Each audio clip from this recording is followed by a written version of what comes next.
각종 소리로 넘쳐나는 것 같아요.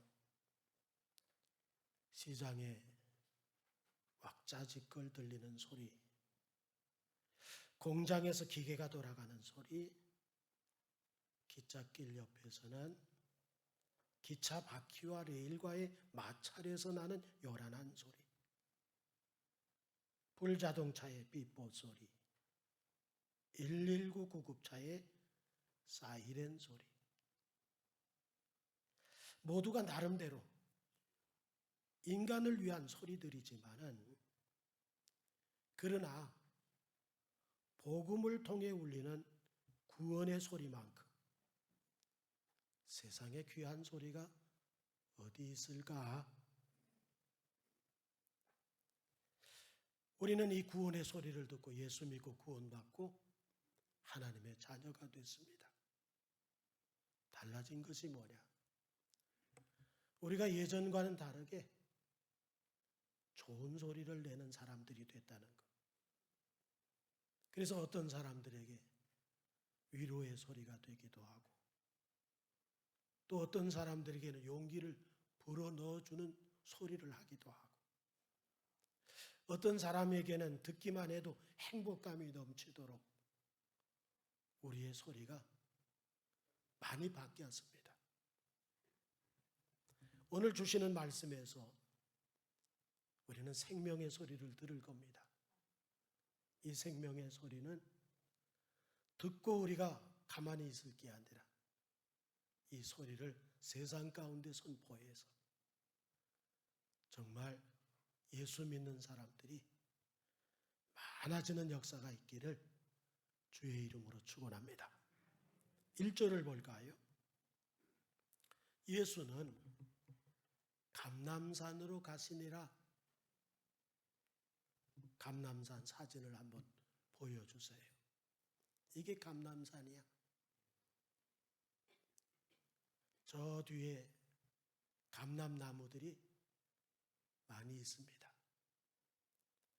이 감람산의 위치가 어떻게 되어 있느냐면, 성전을 곧바로 질러가면 감람산이 나옵니다. 그러니까 감람산은 성전에서 멀리 떨어진 데가 아니야. 성전 바로 앞에 조금만 더 가면 언제든지 쉽게 접할 수 있는 장소가 바로 저 감람산이에요. 요한복음 7장 28절이죠. 예수께서 성전에서 가르치시며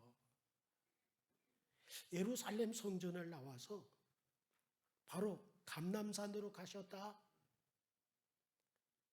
곧바로 마주 보이는 곳, 이 감람산으로 가신 거죠. 왜 감람산이라고 했을까? 감람나무가 많아서, 올리브 나무가 저렇게 빼곡히 들어차 있어가지고, 그래서 감람산이라 이렇게 불렀다는 거죠. 그렇다면 예수님께서 감람산에 가신 이유가 뭘까? 감람산에 가신 이유는 누가복음 22장 39절에서 소개를 하죠. 예수께서 나가사 습관을 따라 감람산에 가심에라고 말씀하죠. 예수님은 어떤 습관일까? 여기 습관을 따라, 헬라어 카타토에도스인데, 이 카타토에도스는 전과 같이, 전에처럼 이런 의미를 가지고 있어요. 그렇다면 예수님은 기도하는 일이 어떤 다른 일들보다 우선했다. 그리고 예수님은 성전 바로 앞을 가로질러서 감람산에 기도하시러 가시는 이 습관을 통해서 우리에게 뭘 보여주신 거예요? 기도해야 되겠다는 것. 기도하지 않으면 안 된다는 것. 기도하는 사람들이 되어야 한다는 것.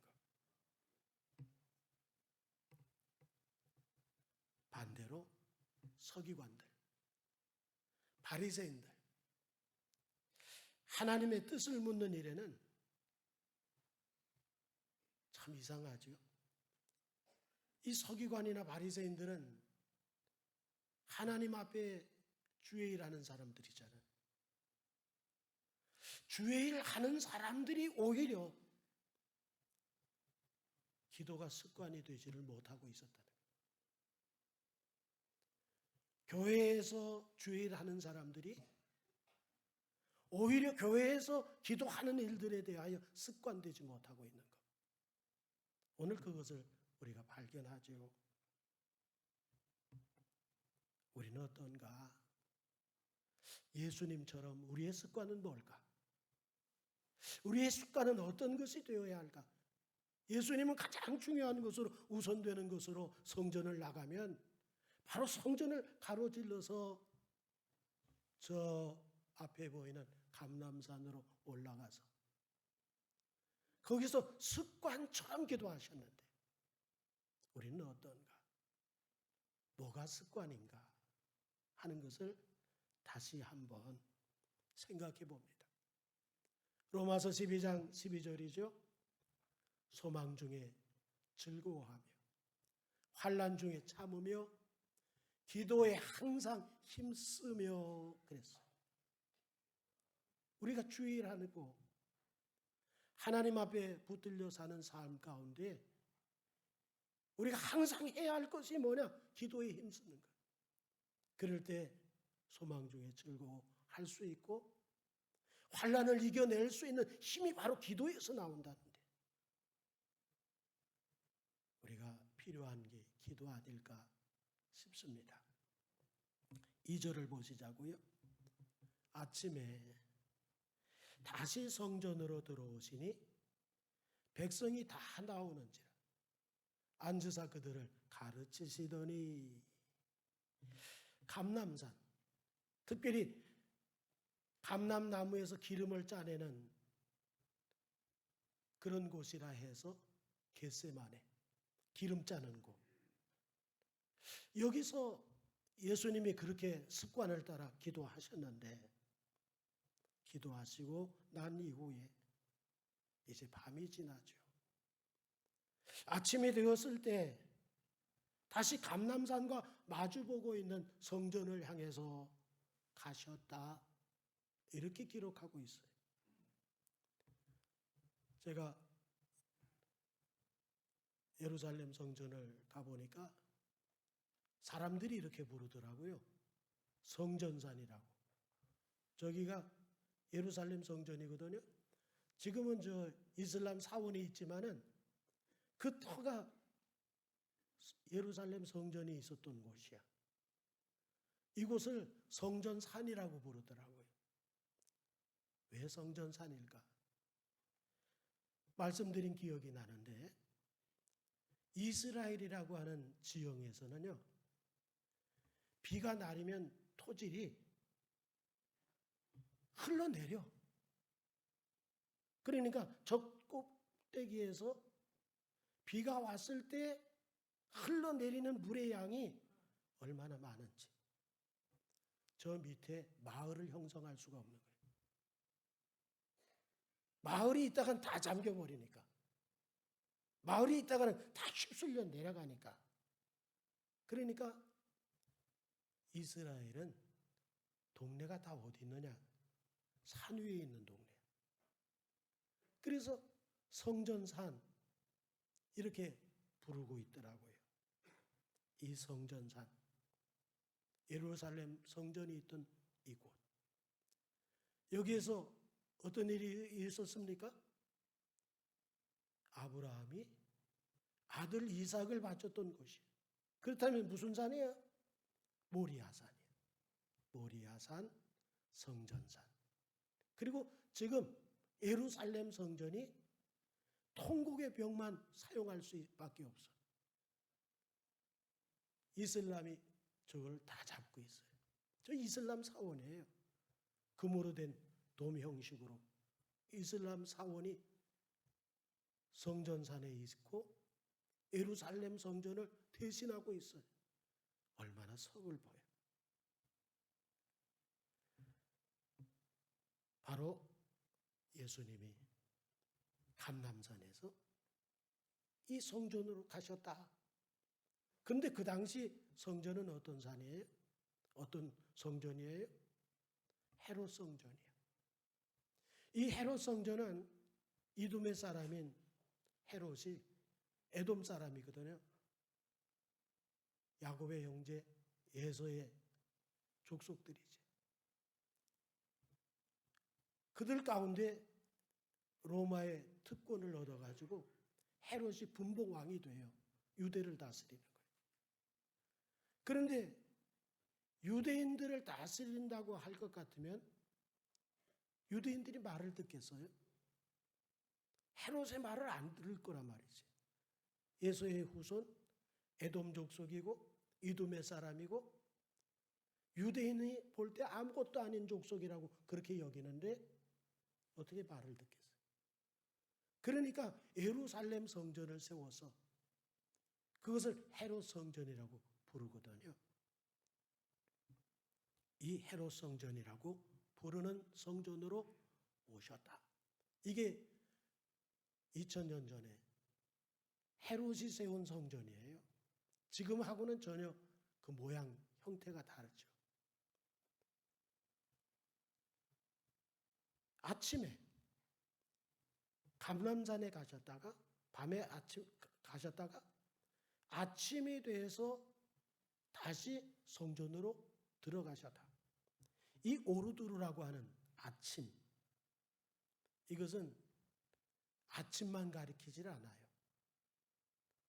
이른 새벽까지 얘기를 하는 거예요. 그러니까 예수께서 밤새 기도하시고 그리고 감람산에서 성전으로 날이 새자마자 성전으로 가셨음을 알 수가 있죠. 그 전날 성전에서 무슨 일이 있었을까? 요한복음 7장 34절에 예수로 말미암아 무리 중에서 쟁론이 되니 어떤 논쟁이었느냐 하면 예수가 그리스도냐? 예수가 그리스도라고 하면 어떻게 갈릴리 사람이 예수가 될 수가 있느냐? 메시아가 될 수가 있느냐? 그리스도가 될 수가 있느냐? 이 논쟁으로 밤새도록, 밤새는 건 아니고 늦은 밤까지 이게 계속됐어요. 그래서 논쟁하다가 날이 어두워지자 53절에 보니까 53절에 다 각각 집으로 돌아갔어요. 그리고 습관적으로 예수님은 기도하시기 위해서 감람산으로 가셨다. 이른 아침이 되셨을 때 다시 오셨다. 여기 다시 팔린이라고 하는 헬라어인데 이 팔린이 가지고 있는 의미가 뭐냐면 다시라고 하는 그 전날 뭐가 있었어요? 논쟁이 있었어요. 해결됐어요? 해결이 안 됐어요. 계속 논쟁거리로 부딪히고 있다가 다시 성전에 오셨다는 이 말씀, 다시 팔린이라고 하는 단어가 뭔가 또 일어나겠구나. 뭔가 어떤 사건이 일어날 거다 하는 암시를 주는 단어가 팔린, 다시라고 하는 단어죠. 요한복음 7장 25절에 보면 예루살렘 사람 중에서 어떤 사람이 말하되 이는 그들이 죽이고자 하는 그 사람이 아니냐. 예수님은 어떤 상대였었어요? 유대의 종교 지도자들에게 죽어야 되는 사람이야. 죽이고자 하는 사람들이 바로 존재하고 있는 바로 그 성전으로 다시 가신 거예요. 우리 같으면 가겠어요? 위험을 무릅쓰고 또다시 그 소굴로 들어갈까요? 그런데 기도하시고 난 다음에 이른 아침에 다시 들어가셨다. 정말 이 다시 들어가서 그 쟁론에, 그 어려움에, 그 어려운 사건 속에 휘말릴 수밖에 없는 것을 이길 수 있게끔 할 수 있었던 것이 뭐냐? 기도였었다. 담대할 수 있었던 게 뭐예요? 기도였었다는 거예요. 밤새껏 기도하고, 그리고 날이 밝자마자 또 들어간 것은 기도가 뒷받침되고 있었다는 거예요. 여기 나오는지라, 이 나오는지라는 현재 진행이에요. 미완료형 시제예요. 그러면 뭡니까? 나오고 있는 무리들이 계속되는 거야, 지금. 계속 나오고 있었다. 누구에게로? 예수님에게로. 말씀을 듣기 위해서 계속 나오고 있었다. 자, 3절을 보자고요. 서기관들과 바리새인들이 음행 중에 잡힌 여자를 끌고 와서 가운데 세우고, 서기관은 율법 전문가예요. 바리새인들은 뭐예요? 경건 생활에 중심을 둔 사람들이 바리새인들이에요. 자, 이 둘의 등장이 행음한 여인을 데리고 옴을 통해서 뭔가 사건이 벌어질 거다 하는 것을 충분히 깨닫게 되죠. 음행 중에 잡힌 여자랍니다. 여기 음행, 모이케이아라고 하는 헬라어인데 어떤 의미냐면 불법적 교제예요. 음행은 불법적 교제야. 그런데 무엇하는 중에 F라고 하는 단어는 상태 또는 행동을 의미해요. 그러니까 음행 중에라고 하는 것은 불법적 교제를 하는 상태에 불법적 행동을 하는 가운데 붙들린 거예요. 율법의 근본인 10계명 중에 7계명이 간음하지 말라잖아요. 간음하지 마라. 하나님께서 왜 이것을 세우셨을까요? 왜 7계명으로 세우셨을까요? 결혼과 가정이 더럽혀지는 것을 막기 위해서. 간음하지 마라. 7계명을 주셨어요. 그런데 이 여인은 뭐예요? 가정을 깨트리고 있는 거예요. 이 여인은 결혼의 신성을 무너뜨리고 있는 거예요. 그러다가 잡혔어. 율법이 정한 것이 뭐냐?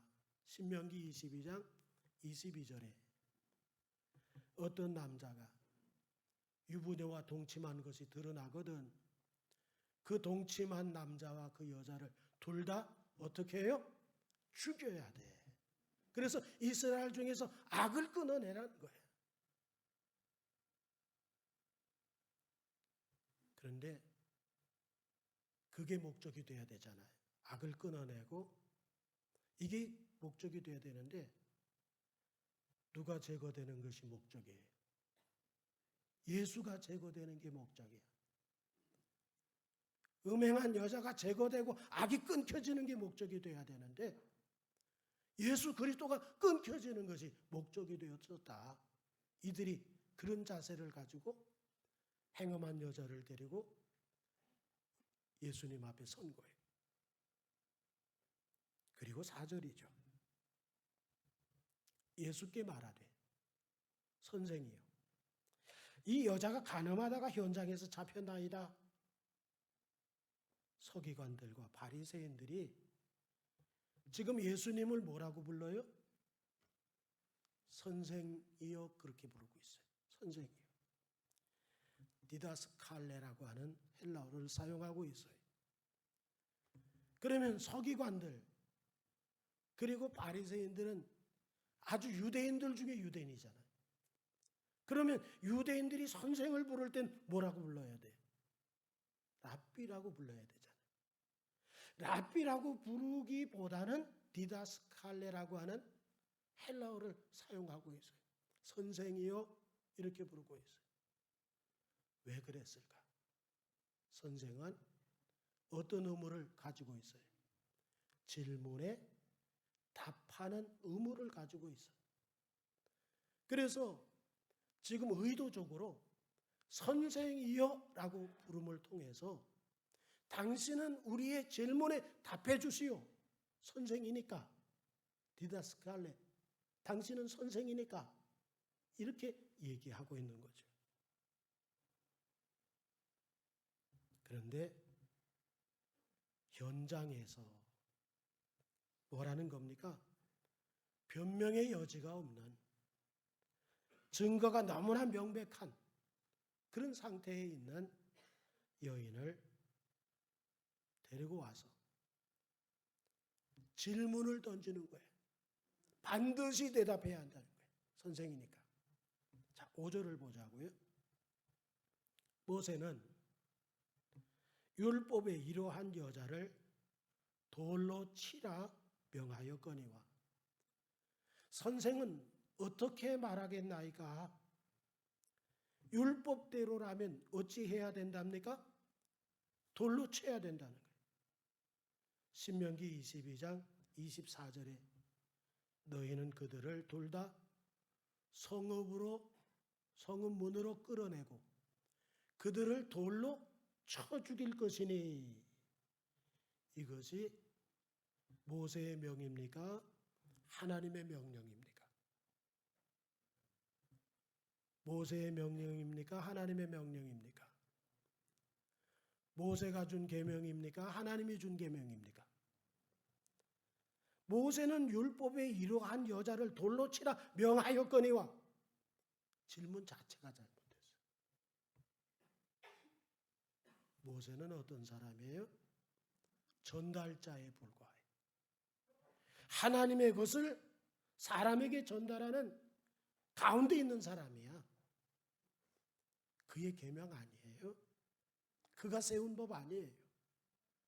그런데 여기 서기관들과 바리새인들은 마치 모세가 이 명령을 한 것처럼 입법자가 바로 모세인 것처럼 사람들을 호도시키고 있는 거예요. 하나님을 주목하는 눈에서 사람을 바라보는 눈으로 내려앉게 하는 거예요. 큰 범죄죠. 하나님을 보는 눈에서 사람을 보는 눈으로 바뀌어지는 것 엄청난 범죄죠. 야고보서 4장 12절에 입법자가 누구고 재판관이 누군가 얘기하시잖아요. 입법자와 재판관은 오직 한 분이시니 능히 구원하기도 하시며 멸하기도 하시느니라. 하나님이 입법자고 하나님이 재판자인 것을 믿습니다. 그런데 사람에게 눈을 돌리게 하는 거예요. 율법에 모세가 명했다는 거지. 아주 그럴듯하게 제대로 듣지 못하면 우리는 그렇게 넘어갈 수밖에 없잖아요.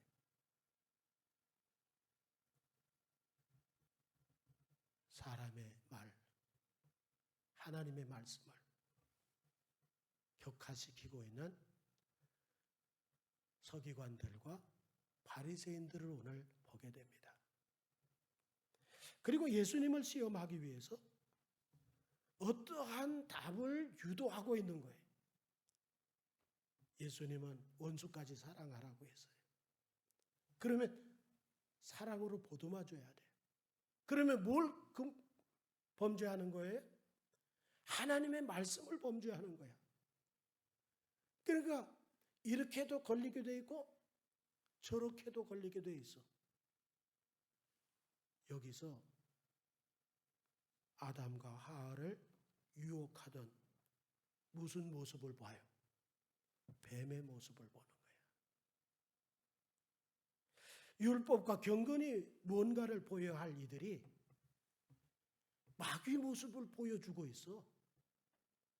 예? 어떻든지 예수 그리스도를 넘어뜨리게 하려고 유혹하고 있는 그 모습 속에서 뱀의 모습을 저들이 보이고 있는 거예요. 자, 6절을 보시죠.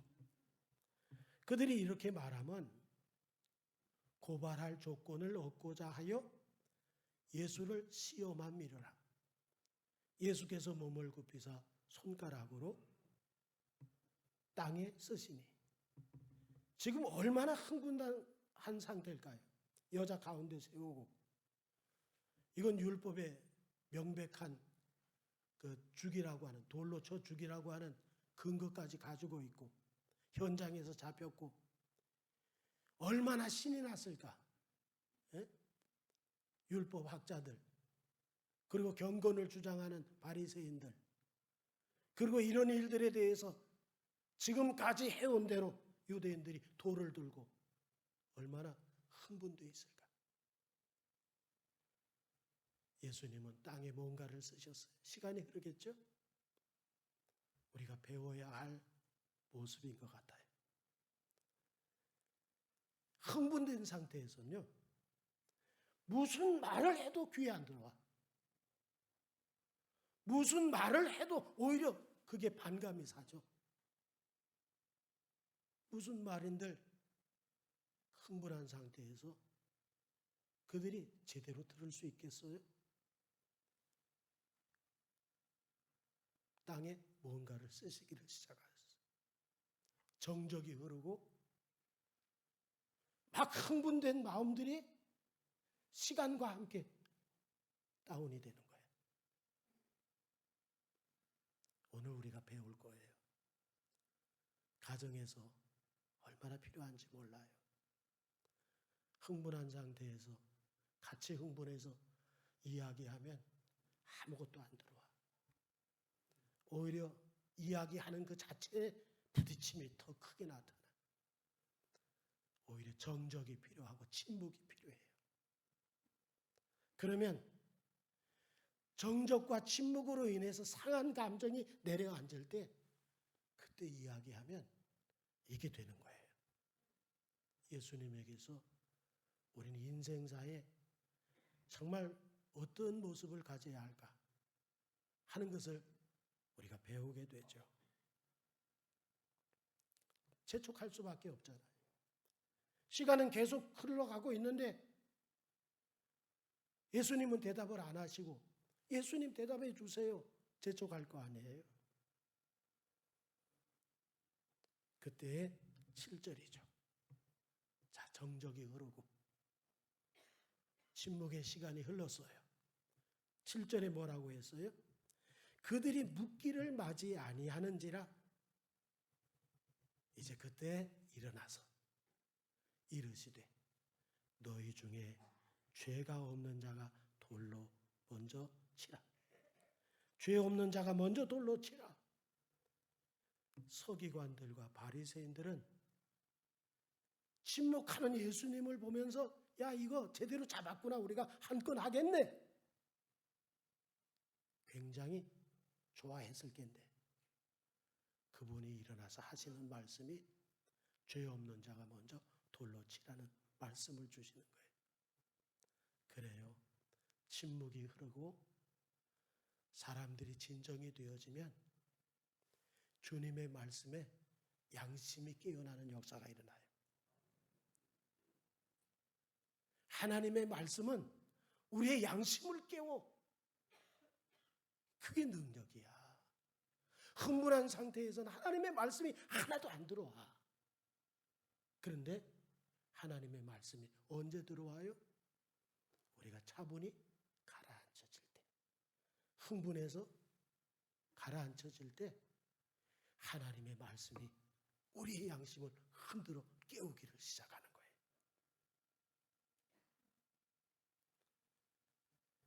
팔 절이죠. 죄 없는 자 하나님이 보실 때 무죄한 자가 있으면 돌로 치라고 하는 이 말씀 속에 누가 있어요? 몸을 굽혀 손가락으로 땅에 쓰시 그 예수님. 죄 없는 자가 세상에 어디 있어요? 지금 이 사람들은 무엇 때문에 왔어요? 음행한 죄 때문에 이거 처벌해야 된다. 자기들은 음행하지 않았지만 뭐가 있어요? 죄 없는 자가 없어. 주님이 보실 때 죄 없는 자가 하나도 없어. 다 죄인이야. 죄 없는 자 이야기할 때 양심의 가책을 얻었다 그랬어요. 어른으로 시작해서 젊은이까지 9절에 보니까 하나씩 나가고 오직 예수와 그 가운데 서는 여자만 남았다 이렇게 말하고 있습니다. 서기관들 어디 갔죠? 바리새인들은 또 어디 갔나요? 돌을 잡고 죽이려 했던 그 흥분된 군중들은 다 어디로 갔습니까? 죄 없는 자가 하나도 없었네요. 죄 없는 자가 없어요. 다 죄인이에요. 음행한 죄만 죄가 아니야.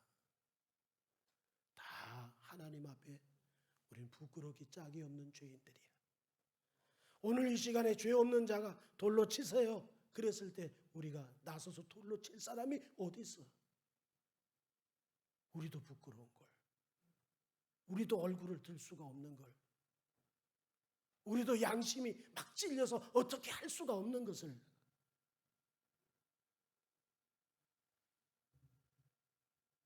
로마서 2장 21절이죠. 우리는 어떻게 살아요? 도둑질 하지 말라 선포하는 내가 도둑질 하느냐. 22절이죠. 간음하지 말라 말하는 네가 간음하느냐. 우상을 가증히 여기는 네가 신전 물건을 도둑질하느냐. 24절에서는 율법을 자랑하는 데가 율법을 범함으로 하나님을 욕되게 하느냐. 그냥 양심이 흔들린 게 아니라 주님의 엄중한 말씀 가운데에서 양심이 찢어질 수밖에 없고 고민할 수밖에 없고 번민할 수밖에 없고 속일 수 없는 거예요. 그대로 드러나는 거잖아요. 이 세상의 모든 이들이 양심의 가책을 느낄 정도로 다양한 죄로 인해서 자유롭지 못한 것을 오늘 알려주죠. 그러므로 정죄할 사람은 이 세상에 아무도 없습니다. 왜요? 로마서 3장 10절에 기록된 바 의인은 없나니 하나도 없으며. 자, 10절을 보시죠. 예수께서 일어나사 여자 외에 아무도 없는 것을 보시고 이르시되 여자여 너를 고발하던 그들이 어디 있느냐? 너를 정죄한 자가 없느냐? 율법을 들고 고발하던 자들 남은 고발하면서 자신들이 예수님 앞에 양심이 깨어나니까 감당하기 어려운 죄의 고민에 빠지게 됐지만은 예수님 앞에 용서받기보다는 피해서 달아나 버리는 참으로 불행한 도망치듯 사라져버린 불행한 사람들이었음을 알게 됩니다. 율법에 의해서 변명할 수 없는 정죄에 빠진 이 음행한 여인은 예수님 앞에서 그분의 한없는 동정을 받게 됩니다.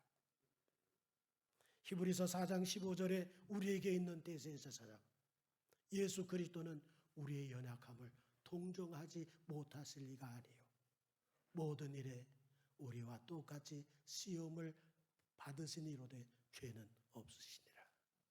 예수 누구세요? 우리를 동정하실 수 있는 분. 그렇습니다. 모두가 떠나고 예수님과 둘이 남은 자리에서 하나님과의 용서가 이루어지더라. 사람들 속에 북적거릴 때 그때 용서가 이루어지는 게 아니라 주님과 나만 남아서 주님 앞에 율법으로 정죄받은 여인이 정말로 죄에 대한 그 두려움, 그 무서움, 그 형벌에 대한 그 무서움에 대해서 느껴지고 있을 때 주님과 그 여인은 둘만 남았을 때 용서가 이루어지더라. 우리도 세상 것 다 잡다한 것들 속에서 기도하는 시간을 잘 많이 항상 가질 수 있기를 주의 이름으로 축원합니다. 왜냐하니까 거기서 용서가 이루어지니까. 거기서 용서가 이루어진단 말이에요. 여자여, 헬라어 귀나이 이렇게 부르십니다. 이 귀나이는 자신의 어머니 마리아를 향해서도 귀나이라고 했어요. 존중하는 단어야, 귀나이. 그렇다면 예수님은 음행에서 현장에서 잡힌 여인을 경멸하거나 무시하거나 갈보거나 이렇게 하시지 아니하고 귀나이 그렇게 하신 거예요. 뭐예요? 소중한 생명이요, 귀중한 인격체요, 하나님의 형상을 가진 하나님의 사람인 것을 주님이 귀나이라고 하는 여자여라고 부름을 통해서 인정해 주시더라는 거예요. 우리 상처받은 사람들 아니에요? 예수 그리스도 그분과 함께 우리가 경험한 것은 뭐예요? 한없는 용서야. 그리고선 멸시하나요? 깔보시나요? 귀중히 여기세요. 사랑하세요. 끝까지 함께 하시고 하나님의 형상으로 회복된 우리를 기뻐하시는 존재로 세우시는 것을 믿으시기 바랍니다. 너를 정죄한 자가 없느냐? 이 음행한 여인에게 돌을 던진 만큼 깨끗한 이가 율법에 달동한 서기관들 그들 가운데 없었고 경건을 생명처럼 여기는 바리새인들 중에도 없었고 돌을 던지려고 같이 군중심리로 모여들었던 유대인들 중에도 없었습니다. 예수님이 여인에게 깨닫게 하잖아요. 모두가 죄인인 것을, 모든 사람이 예수님을 만나야 용서를 경험하는 놀라운 축복의 인생들이 된다는 것을 오늘 깨닫게 하신 사실입니다. 11절입니다. 대답하되 주여 없나이다. 예수께서 이르시되 나도 너를 정죄하지 아니하노니 가서 다시는 죄를 범하지 말라 하시니라. 정죄할 리는 사람이 아니잖아요. 그런데 정죄하는 그런 그 서기관들, 바리새인들, 유대인들 정죄할 리는 사람이 아닙니다. 용서할 리도 사람이 아닙니다. 정죄할 리는 오직 예수님이시고 용서하실 리도 오직 예수뿐이십니다. 예수님은 당신 앞에 죄인으로 선 자를 정죄하지 않으신다는 거예요. 이 정죄하지 않으심에 대한 깊은 진리가 뭡니까? 사람이 용서할 때는 다시는 상대 안 해.